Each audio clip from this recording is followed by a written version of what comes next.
বিকশিত ভারত জি রামজি বিল মনরেগা প্রকল্পের ত্রুটিগুলি দূর করবে বলে জানান কেন্দ্রীয় কৃষিমন্ত্রী শিবরাজ সিং চৌহান।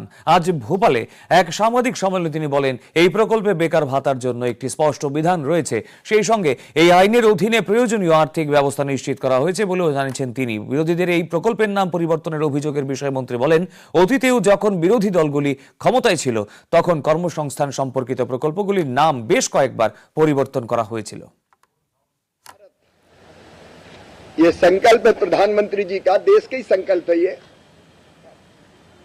और उसके लिए जरूरी विकसित गांव के बिना विकसित भारत बन नहीं सकता। और इसलिए विकसित भारत जी राम जी योजना को विकास से जोड़ने का काम भी हुआ। ग्राम पंचायत गांव के समन्वित विकास का प्लान तैयार करेगी और ग्राम पंचायत और ग्राम सभा जो काम तय करेगी, जो गांव के विकास के लिए आवश्यक है, वही काम इस योजना के अंतर्गत किए जा सकेंगे।